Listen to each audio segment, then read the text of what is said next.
He wasn't in a good state. That wasn't the dad I know. Kuna mtu normal ukimwangalia vile wewe uko. Hivyo ndo niliacha babangu akiwa mtu mzima. But mwenye alikuwa hospitali alikuwa mtu mwingine. Sura imechange, huwezi jua hata ni yeye. The whole body from chest, kichwa, uso, migongo. Na hata tuliongea na watu wa ploti wakasema hakuna mtu ametoka nje amechoma matoke, mwenye amechoma matoke ni bibi yake huyo. Siamini kama ni ndugu yangu, nikikumbuka hivi nalia sana, vibaya sana. Kwa hivyo mimi Kenya ninaonea tupate justice ya ukweli. Hello Tuko family, my name is Kingori Wangeshi. Welcome to this episode of My Story right here on Tuko. We are in Nakuru County, a place called Kaptembwa. We are here to listen to the family of Mr. Matoke, who tell us that a couple's quarrel at 3 a.m. in the morning turned tragic as one of them was doused in acid. A few days later, he passed on. But before passing on, he disclosed to the family who had done the heinous acts. Let's listen in. Thank you so much, Clarice, for having us here.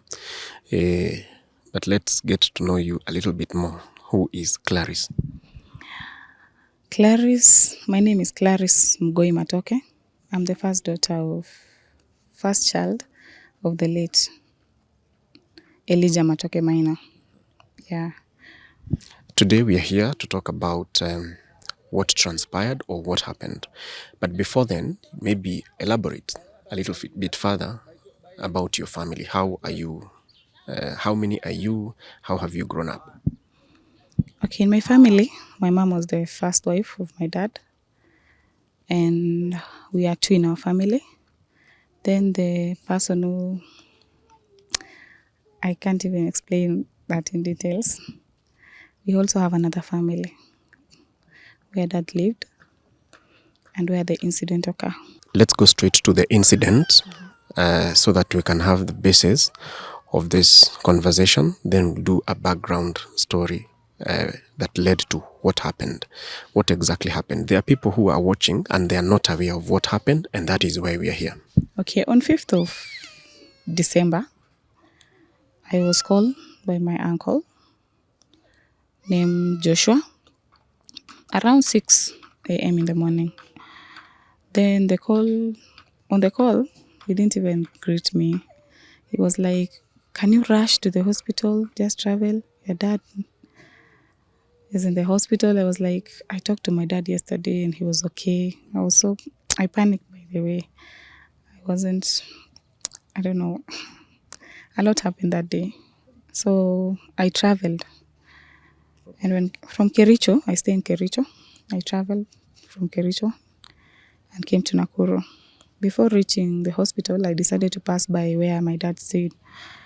On reaching there, I found some DCIs, some police. They were continuing the investigation.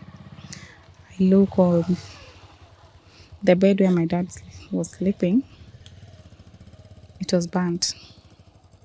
The blanket had some blood on it, some stick of the skin. You know, it was a sad incident, by the way. That time I hadn't reached the hospital to confirm if my dad was okay. So I met my brother stays in Nyahururu.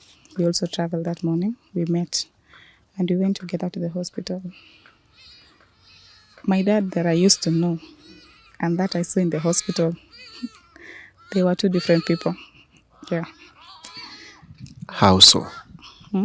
How so? How? He was burnt by acid.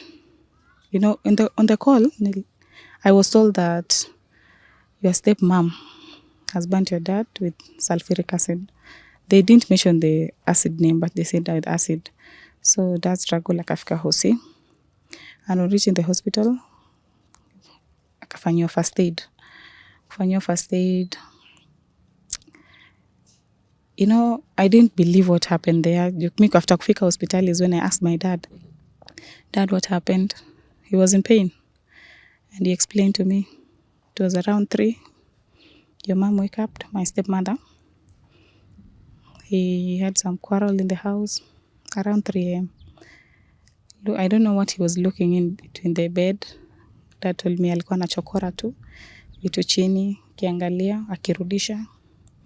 Then akamwona akitoka na kibuyu nje, but alikuwa amefungua milango mara mbili. Kuna mlango mbili ya where anafanyia kazi, huko mbele kulikuwa na kishiagi na nyuma.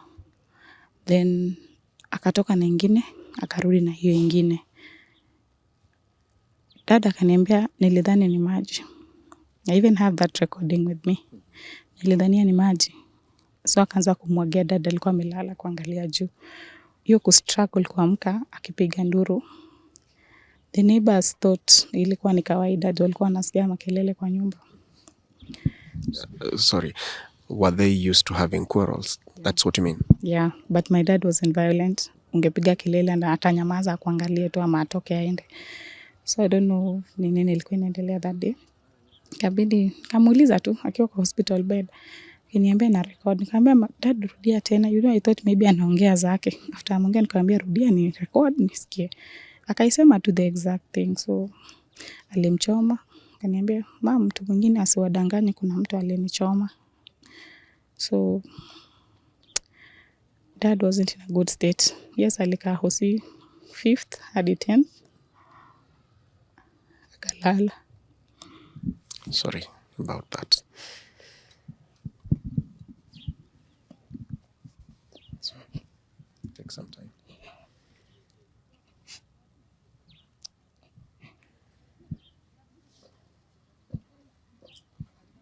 I will have to ask you, would you describe what you saw when you went to hospital? How was it? He wasn't in a good state. That wasn't the dad I know. Kuna mtu normal ukimwangalia vile wewe uko. Hivyo ndo aliacha babangu akiwa mtu mzima.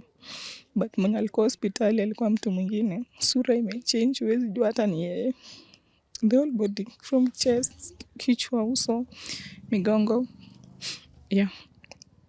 Alikuwa mtu tofauti kabisa. Did he tell you, as you were having a conversation with him, did he tell you what he thought could have led to that incident of him being burnt or doused in acid? No, he didn't tell me. Because I asked, mulikuwa na mabishano? He said no. Kaambia kulikuwa na nini? Akaniambia yeye amezoea tu kupiga kelele.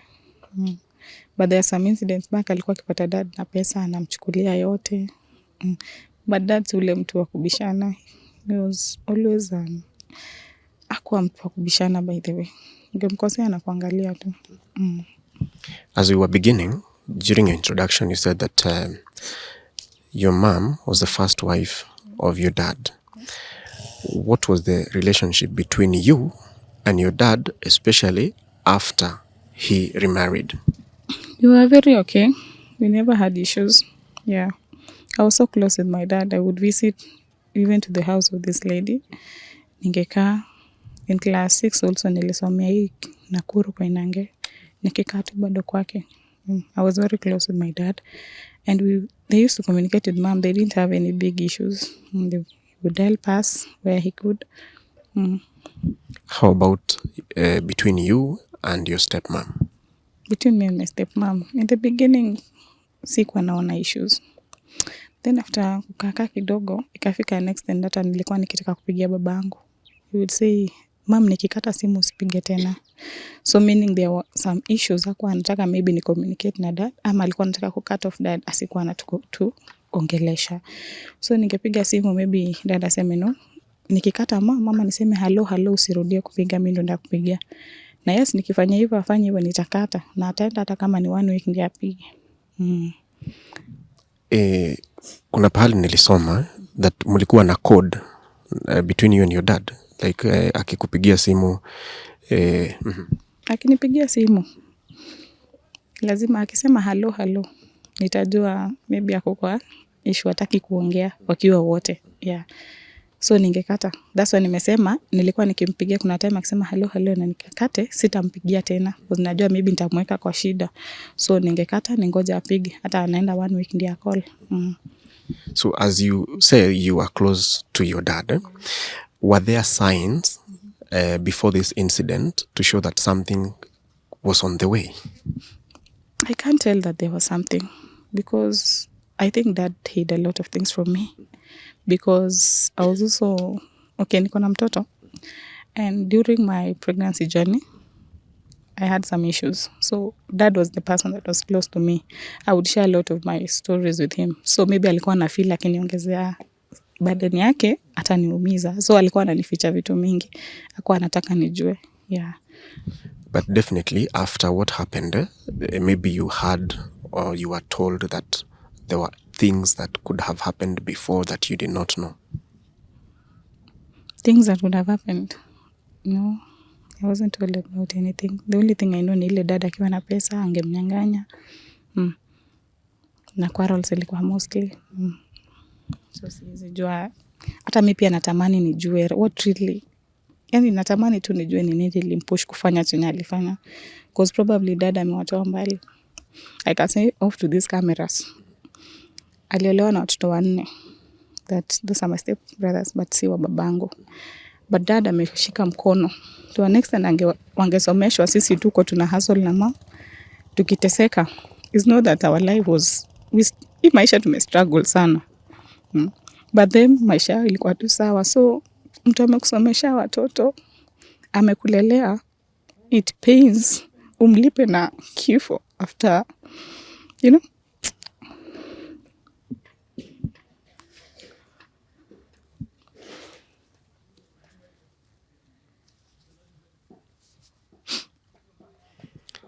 When that incident happened, how did the family take it? Your family, the relatives, how was it taken? The incident was so painful. Kila mtu ako na machungu. As you can see, most of my families are here. Hawakuichukulia kirahisi. Watu walishtuka. Walishtuka sana. Was there legal action taken or any action taken against the perpetrator, the person who did that to your dad? Okay. On that day, hospitali, because no one was sure kwanza hata ni nani. So after my uncles wamefika hospitali, this lady pia alikuwa amefuata dad hospitali. So akawaambia, after mama amesongezwa kidogo, akawaambia ni yule amenichoma. So one of my uncles akataka kuchukua action. Akili yao unajua alikuwa na focus na dad anaumia, then huyu ako hapa.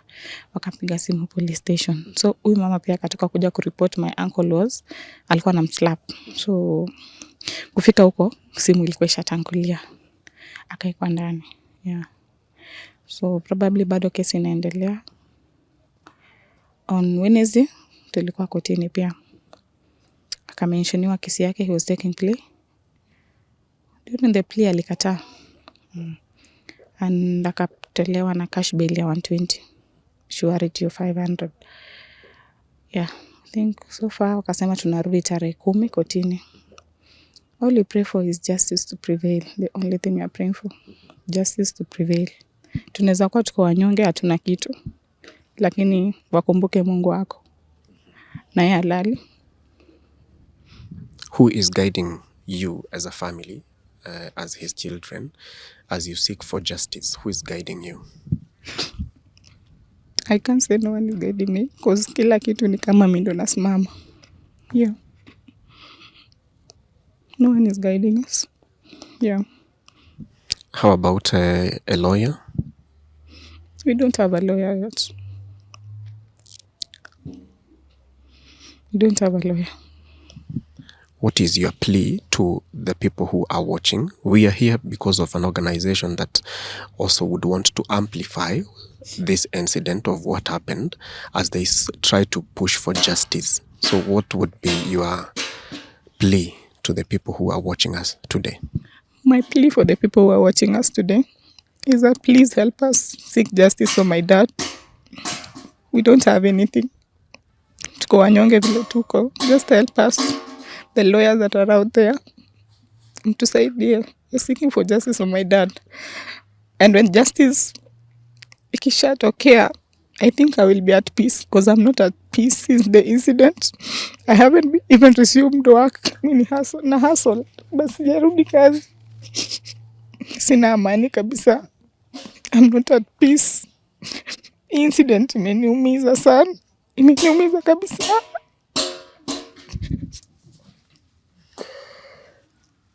Clarice, please allow me to ask you. I know it is painful, but what kind of a person was your dad to you? My dad was so loving, caring. Babangu hata ningekuwa na shida nimwambie chochote hata kama ana. Ata make sure afanye juu chini. He was a loving dad. That's all I can say. And alikuwa mtu wa watu. Dad hakuwa tu caring kwetu peke yake. I think this area of Kaptemba, they know him well. Alikuwa mtu wa watu.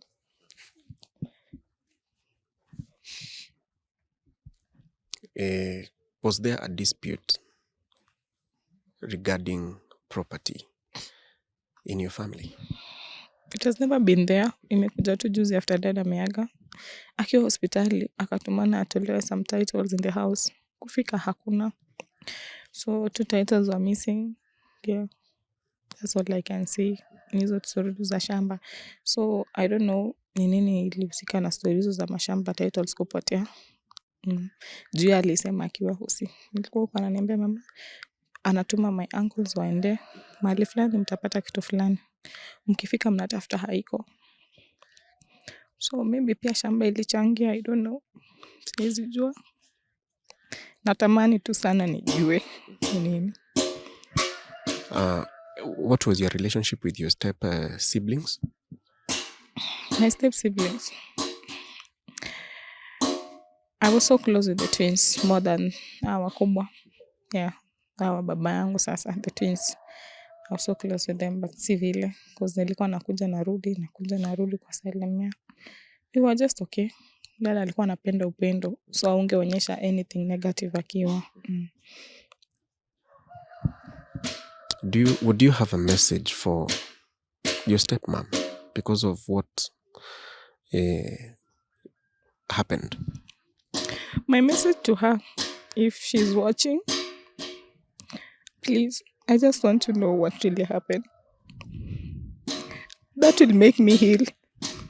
And maybe that will make us forgive you after knowing what you did. You know, there is something that inspired you to do that. Unajua huwezi amka tu asubuhi useme unaua mtu kama una sababu.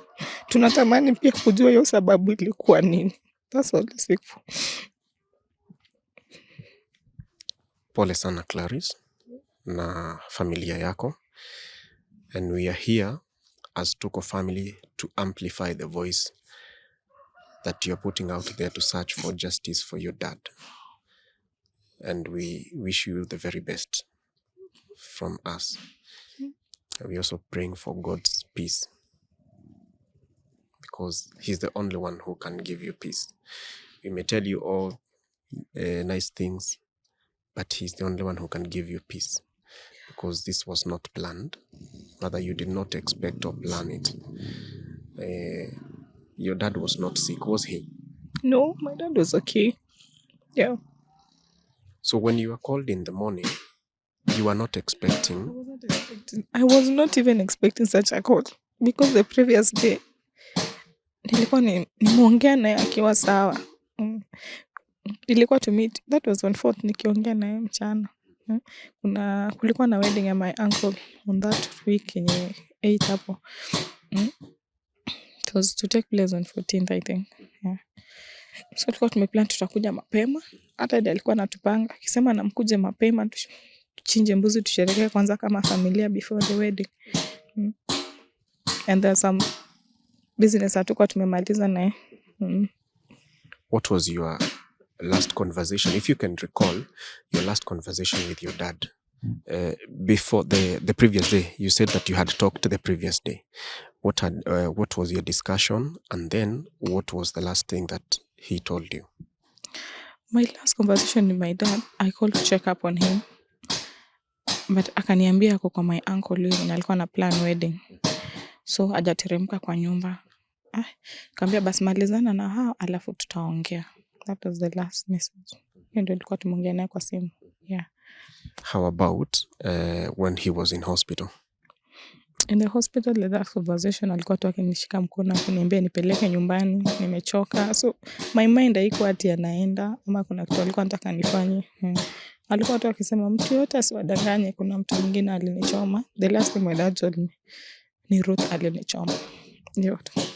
And you have that on record? Yeah, I have it on record. You know, I asked that because there is a saying that says, the dead tell no tales, and people take advantage for lack of that evidence that the person who accused this other person is no longer there, so they take that advantage. You say you have that on record? I have it on record, and still the DCIs walikuja record statement.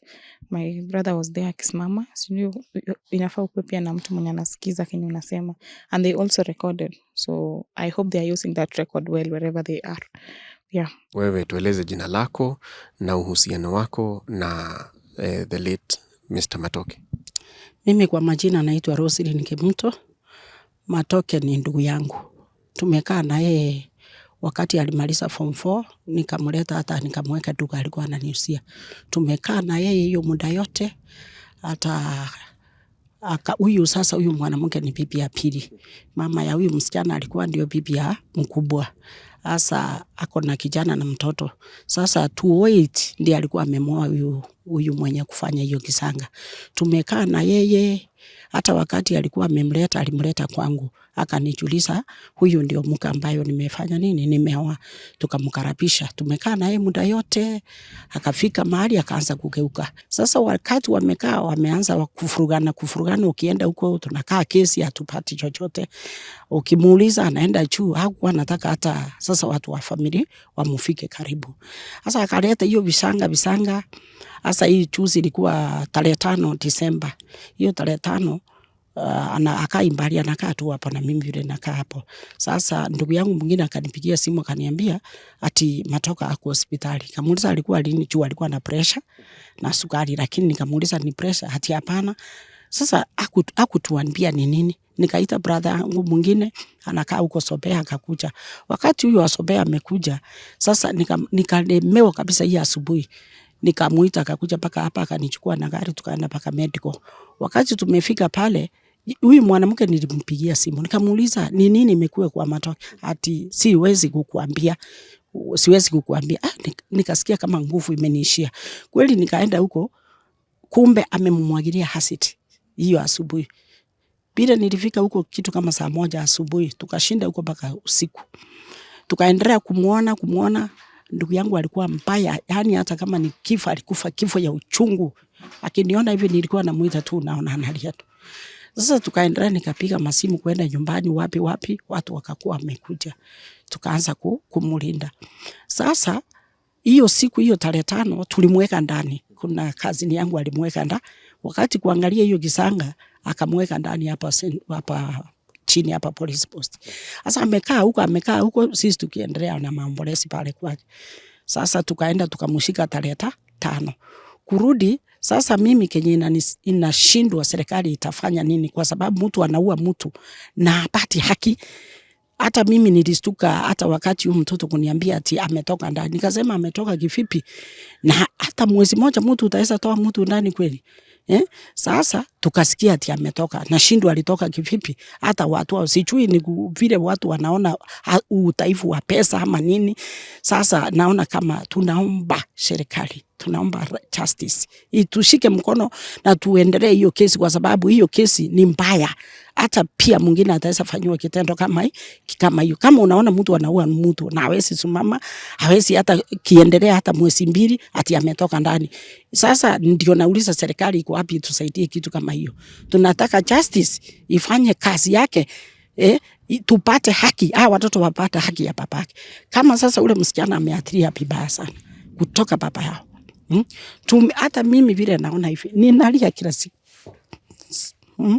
Siamini kama ni ndugu yangu, nikikumbuka hivi nalia sana vibaya sana. Kwa hivyo mimi kenye ninaonea tupate justice ya ukweli na haki kabisa itendeke, tuone kwamba tutasaidika. Hiyo tu ndio nalilia serikali tusaidie. Sasa sijui wanaona sisi ni wanyonge, hatuna pesa ama nini, lakini serikali tunaomba tupate roho ya kutuongoza hiyo kesi. Wewe kama mmeishi na ndugu yako hapa, ulikuwa mna interact ama mnapatana sana na yeye na huyo bibi yake, ulikuwa unaona mahusiano yao yako namna gani? Ilifika mahali walikuwa wanapendana ndio, Mimi na ndugu yangu huwezi kunitoa kwa ndugu yangu. Hata watu wanajua hivyo. Amalize siku 2 bila kukuja hiyo nyumba na nampigia simu na muuliza uko wapi. Hata pipi pia anajua. Ikafika mahali sasa anafika ni kama anitaki. Sasa akalete corruption, ukienda huko anampigia kilele, apige kilele. Sasa mimi mwenyewe nikakuja kujitenga. Yaani si kujitenga kwa ubaya, nilisema wacha maybe hataki tuende kwake. Tukaendelea kukaa. Lakini ndugu yangu huwezi kumtenganisha na mimi. Huyu mwanamke alianza kuona kama watoto sasa wamemaliza shule. Akaona hakuna haja sasa. Sasa ndugu yangu nilikuwa nimemwambia si uende, kuna mahali alikuwa amechenga pale. Alikuwa anataka ame. Huyu mwanamke hakuwa anataka hata ame. Akamwekea vitisho. Sasa ilifika mahali hiyo vitisho kweli tumeionea macho, alikuwa na haki kutenda kitu kama hiyo. Hiyo vitisho ndio nilikuwa nataka kujua. Kabla hii siku iliyompata hiyo siku ambayo tunazungumzia ambapo alichomwa na acid. Kabla ya hiyo siku kuna vitisho vingine vilikuwa hapo mbeleni? Siku lakini ndugu yangu alikuwa anakuchanga anasema anakombana. Hakukuwa anamuonaka na pesa. Kwanza alikuwa mkulima. Akiona amelima hiyo ataharibu yote, achukue hata chakula ause yote. Akimuuliza hataki kuulizwa. Anasema anapea watu wao sisi sasa na hatupei. Sasa tulikuja tukakaa kama kumsoea juu, tunaongea leo tena kesha anarudia. Tunaongea leo kesha anarudia. Sasa tukauliza ndugu yangu, wewe sasa amua kenye itakusaidia, kenye itakusaidia. Akasema mimi acha yangu ni nyumba naenda nichenge pale, nihame tu niende nikae huko. Sasa hii kisa alikuwa ndugu yangu alikuwa ametoka nyumbani. Akapitia Rondiani mahali alikuwa anafuna hiyo mahindi. Kufuna akaita huyo msichana wake huyo kwa shamba. Wakaongea naye. Mimi hatukurudi kupatana na huyu mwanamke kwa sababu rasti ya December ndio tulikuwa tumeongea maneno yake. Na akasema ati yeye amewacha. Ikafika mahali sasa hataki kutuona family. Hataki sasa kuona mtu, nikaona aliona sasa ametoseka na sisi. Hata hiyo wakati ya hiyo nini kumuuliza, mimi si kuongea, bila aliniona hivyo hospitali. Alisema ati Rose, mmekuja kunipiga. Mimi nikamwambia usiniongeleze, ngoja niingie kwa ndugu yangu nimuone kwanza. Sasa huyu kazi yangu ndiye aliingia huko ndani.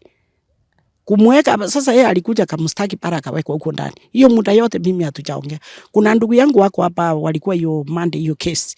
Anamuuliza ati mimi nasema nini, tunasema nini family. Unaona? Sasa nikasema nini tunasema na ni mwezi mmoja hata machozi ijaisha hatujapangusa. Anasema tunasema nini, tufanye nini. Yeye sasa mimi naona hata mwenye kumtoa ndani hata anaona kama hii si hatia. Si hatia mzuri. Kwa hivyo mwenye alifanya hiki kitendo ako nje, ako free. Sasa si unaona ako free, mwanamke kama alimumwagilia, si unaona ako free. Yeye ametolewa. Yeye ametolewa, watoto wake wakihangaika pale. Yeye ametolewa tayari. Tunataka kabisa roya kabisa asimame hiyo, tuone wenye wanyonge tutasaidika. Tupate haki yetu. Labda nikuulize, wakati ulipigiwa simu ulikuwa una expect ukienda hospitali utapata nini, na utupe picha ya vile ulivyopata ndugu yako? Wakati nilikuwa nimeitwa hiyo kwenda hospitali, nilifikiri maybe ni pressure ama ni sukari imepanda. Mimi kufika pale daktari tukapata masaa imeelekea, mmoja akaingia. Wakati nilienda huko mimi nilisirai kabisa, nikatolewa na madaktari nje. Kwa sababu nimepata ndio wanampea first aid hapo. Ukiesa thamani ni yeye. Kuniona akaniita Rose, akaanza kulia. Kweli nilishinda kutoka saa 1 niliingia hapa kwangu saa 2. Mtoto wetu alimchoma vibaya sana. Hata uso macho hakukuwa. Kuna watu wengi walienda huko kumuona. Watu walikuwa wengi, hata madaktari walikuwa wanafukuza hapa, wanaingia hapa. Kweli nilikuwa na suspect ni pressure ilipanda, lakini nikapata ni kitu. Sasa nikaona huyu ni wa kuua. Kwa sababu ni nini alikuwa anatarajia? Si ni kuua, alikuwa anaua. Hakukuwa na, naona tu niweza alikuwa kama amumwagilie na aishe hivyo. Lakini alikaa tu, ilikuwa Thursday, alikuja kukufa Wednesday usiku. Wakati mlijua ni nani amefanya kitendo, kwa sababu ndugu yako aliwaeleza, mlimhoji mkamuuliza mbona ukatenda haya? Hatu kufika kumuuliza kwa sababu bila alitoroka hospitali, ndio naye huyu mwenye kumshika alimshika akamweka ndani. Mimi sijai muonana naye. Aliwekwa ndani. uko na jambo lingine? Nafikiri tumemalizia hapa. Sina chambo ya kwamba nataka justice iendelee na hii kesi. Ndio hata wananchi wa Kenya, mtu akifanyiwa hivyo ndio wapata haki. Nataka haki itendeke kwa hawa watoto wake. Watoto wanaumia. Hata sisi pia tunaumia. Poleni sana mam. Tunawatakia amani ya Mungu, na pia tumefika hapa ili tuweze kupaza sauti ambayo mko nayo, kwa sababu wanahabari ndio sauti ya wenye hawana sauti. Yes, asante. Tueleze jina lako, uhusiano wako na mwenda zake tunayempenda Mr. Matoke. Mimi ni Clemencia Nyaboke Moliasi. Matoke ni sameji yangu. Dada yake mkubwa ameolewa na ndugu yangu Penny Omoma. Hii habari uliipata namna gani? Ulipofika hospitali wewe ulijionea nini na ulichukuliaje? Hii habari nilipopata nilikuwa kwa nyumba nikipigiwa na dada Rose. Akiniambia Matoka amechomwa. Nikamuuliza huko wapi, akaniambia ako hospitali. Mimi nikachukua gari nikaenda paka hospitali. Wakati nilifika hospitali nilipata Matoka amechomeka. Si mimi tukashinda hapo tukakaa, na alikuwa na uchungu mingi kwa sababu alikuwa amechomeka uso mzima. Hii uso yote, macho, hata akiona anaona macho ikiwa imefanya nini? Imefura. Tukienda the next day tukakuta anaendelea kufura. Ni kama ukiangalia mdomo ni kama ile acid iliingia ndani kwa sababu mdomo ilikuwa imechomeka. Na nikauliza sameji yangu, Matoka amechomwa kweli? Huyu mama si mtu mkikosana ita na mtu ama mkorobisana, si unatoka unaenda unatuliza akili, sio kuchoma mtu. Huyu kuchoma mtu ni kama kuku. Hiyo ni kumaanisha wewe ni nini? Mimi nilipoendelea kuongea kuchunguza, nikausikia kuna siku mara ya kwanza dada yake aliitwa aende kufanya kesi kwake. Huyo mama badala wafanye kesi hakuwa anataka watu wakina Matoke waongee. Alichukua nguo ya ndani. Mimi saa hii ni vizuri niongea. Alichukua nguo ya ndani akatoa kwa sababu alikuwa anataka kuwafukuza wasiofanya nini, wasisikilize mbele Matoka analalamika vile anaishi maisha yenye anaishi ngumu. Watu kuangalia, mandugu zake kuangalia, wakasema hapana, hapa hatutawe. Huyu mama ni kama hatutaki. Hii ni kama maraana anafanya, na anafanya maraana watoto yake wakifanya nini, wakiwa nao. Na huyu Matoke ni mtu mwanaume mwenye alikuwa anatafuta. Ile miaka nimekaa na yeye na nimejua yeye, na ananiambia Samechi wacha tutafute kwa sababu tulikuja kutafuta. Ni msee mwenye hakuwa anakaa ati yeye angoje. Ni mtu alikuwa anang'ang'ana kutafuta pesa asomeze watoto. Watoto wote alikuja nao, aliwasomeza wote wakamaliza shule. Bwana Matoke ameacha pengo gani kwa hii familia? Matoke ameacha pengo kubwa kwa sababu ameacha watoto. Na watoto walikuwa wanatamana kwa Matoke kwa sababu walikuwa na yeye ndio alikuwa breadwinner. Na mama aliposiku akapelekwa huko polisi, mimi on Friday nikasikia rumors hiyo mama ametolewa. Alikuwa anawekewa sijui ilikuwa cash bill ya 120 na 500 ilikuwa sijui ya naitwa aje. Sasa nikapigia dada yangu huyu sameji yangu nikamuuliza, yaani mtu akiua mtu tena anaenda kutolewa kwa chera. Mimi nikafikiria ni hawa watoto wameungana nyumba hii yote wameenda kumtoa.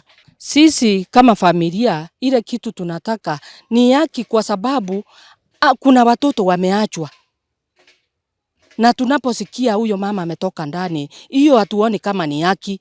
Kwa sababu miaka ile nimekaa Nakuru na miaka mingi nimesaliwa, mtu akiua mtu astahili kufunguliwa kwa sababu ni muuaji. Ingekuwa si kumuua ndio tutasema yeye si mua, lakini yeye mwenyewe hata wala askari walifika kwa hiyo nyumba, kuna expedi walipata. Hata sisi wenyewe kama familia tulienda tukaona vile acid amemwaga. Na hata tuliongea na watu wa ploti wakasema hakuna mtu ametoka nje amechoma Matoke, mwenye amechoma Matoke ni bibi yake huyo. Sisi ni haki peke yake tunataka kutoka kwa serikali ya Kenya kwa sababu sisi ni wa Kenya. Now, each dawning day, the Mainas family right behind me are tirelessly looking for justice for one of them, Mr. Matoke, who passed on after he was doused in acid by a person they say they know and was once close to them. This has been my story, quite a painful one, from Nakuru. My name is Kingori Wangeshi for Tuko.